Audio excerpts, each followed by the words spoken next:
Settlers of Catan game overview. The Isle of Catan lies before you. The isle consists of 19 Terran tiles surrounded by ocean. Your goal is to settle on Catan and expand your territory until it becomes the largest and most glorious in Catan. There are 5 productive Terran types and 1 desert on Catan. Each Terran type produces a different type of resource. The desert produces nothing. Each resource you receive is represented by a card. So there are the different Terran tiles. There is brick, which is represented by the rectangles that are made out of some kind of Play-Doh, so they feel a little like clay, and it produces the resource brick. Then there's the forest. It produces wood, and it's represented by popsicle sticks. Then there's the mountains that produce ore, and it's represented by kind of bumps made out of hot glue. Then there's crops, and it produces grain or crops, and it's represented by cut up straws. Then there's wool, like sheep, and it's represented by felt, and it produces sheep, like we call it sheep on the cards, but it produces wool actually here. And the desert, there is nothing on the desert, and it produces nothing. You begin the game with 2 settlements and 2 roads. Each settlement is worth 1 victory point. You therefore start the game with 2 victory points. The first player to acquire 10 victory points on their turn wins the game. To gain more victory points, you must build new roads and settlements and upgrade your settlements to cities. Each city is worth 2 victory points. The road is the kind of the thing that is a square on the bottom, and then there is like the different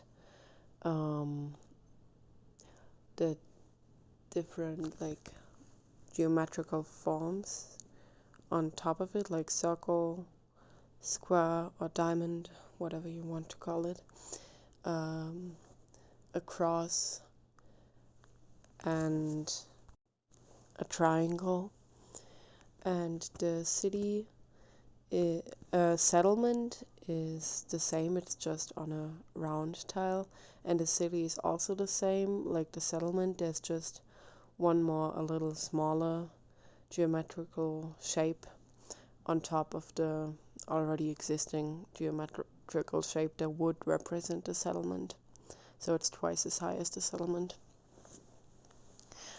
To build or upgrade, you need to acquire resources, and each city is worth 2 victory points. I don't know if I already said that.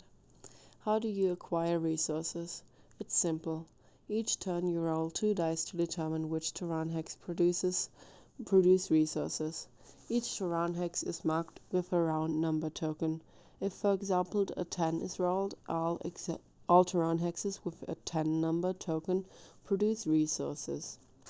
So if there was, for example, a city that would, a settlement that is on the edge of one of the Terran hexes with a 10 on it, and that would, for example, be a circle settlement on an ore tile.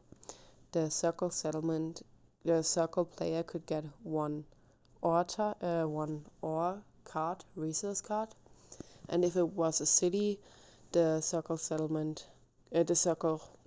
player could get 2 resource cards because cities produce twice as much resources.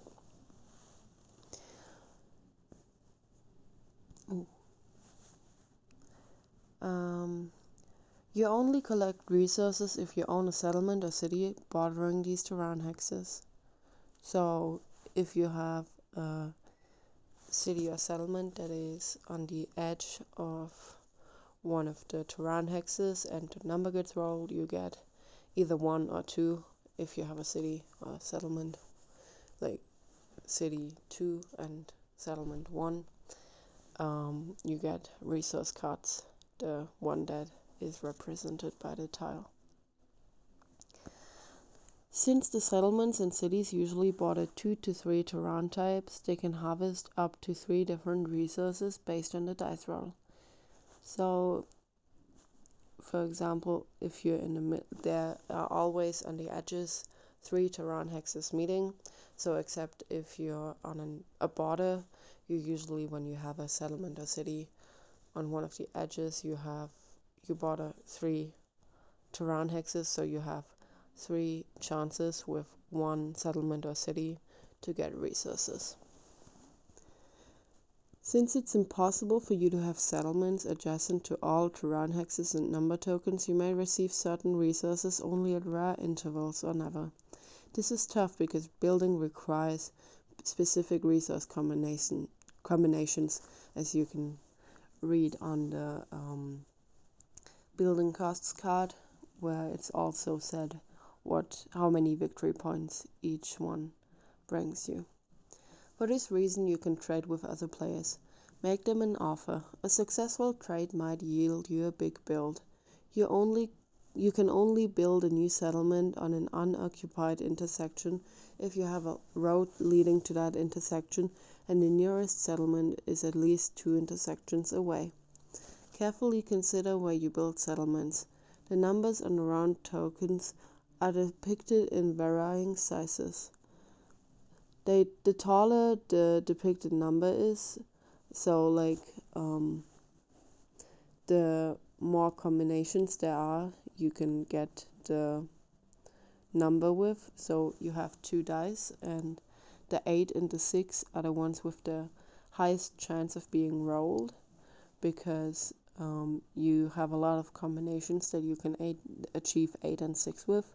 But for example, the 2 and the 12, you only have one combination that you can achieve the 2 and the 12 with, so they probably won't be rolled as often, so it's not always good to build there.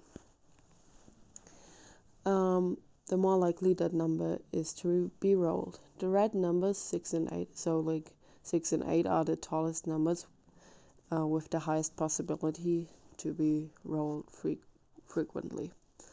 The more frequently a number is rolled, the more often the hexes with those numbers produce resources. You should consider settling on hexes that have good potential for production.